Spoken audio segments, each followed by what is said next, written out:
Hi ಎಲ್ಲರಿಗೂ, ನಾನು beautician ಕ್ಲಾಸಿಗೆ ಜಾಯ್ನ್ ಆಗಿದ್ದೆ. ಇವತ್ತು ಫಸ್ಟ್ ಡೇ ಬ್ಯೂಟಿಷಿಯನ್ ಕ್ಲಾಸ್ ಇತ್ತು. ಅದರಲ್ಲಿ ಮ್ಯಾಮು ನಮಗೆ ಸೋಷಿಯಲ್ ಮೀಡಿಯಾ ಮಾರ್ಕೆಟಿಂಗ್ ಹೇಳಿಕೊಟ್ರು. ಅಂದರೆ ಮೇಕಪ್ ಕ್ಲಾಸ್ನವ್ರಿಗಿತ್ತು, ನಾನು ಜಾಯ್ನ್ ಆಗಿದ್ದೆ ಅದರಲ್ಲಿ.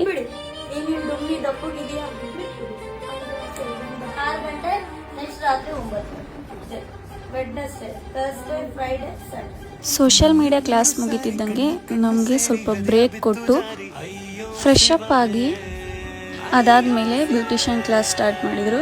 ಬ್ಯೂಟಿಷಿಯನ್ ಕ್ಲಾಸ್ ಥಿಯರಿ ಪಾರ್ಟ್ ಇತ್ತು. ಥಿಯರಿ ಯಾವ ಥರ ಏನು ಎಲ್ಲ ಹೇಳಿಬಿಟ್ಟು ಐಬ್ರೋ ಸ್ಟಾರ್ಟ್ ಮಾಡಿದರು. ಐಬ್ರೋ ಶೇಪಿಂಗು ಯಾವ ಫೇಸ್ಗೆ ಯಾವ ಥರ ಯಾವುದಕ್ಕೆ ಕನ್ವರ್ಟ್ ಮಾಡಬೇಕು ಅಂತ ಹೇಳಿಬಿಟ್ಟು ಒಬ್ಬರ ಮೇಲೆ ಥ್ರೆಡ್ಡಿಂಗ್ ಮಾಡಿ ತೋರಿಸಿದ್ರು. ಅದಾದಮೇಲೆ 1 to 1 ಕಾನ್ಸಂಟ್ರೇಟ್ ಮಾಡಿ ಯಾರಿಗೆ ಬರಲ್ವೋ ಅವರಿಗೆಲ್ಲ ತಮ್ಮ ಕೈಯಾರೆ ತಾವೇ ಕಲಿಸಿದ್ರು. ಇದು ನಮ್ಮದು ಫಸ್ಟ್ ಡೇ ಆಗಿತ್ತು. Thank you for watching.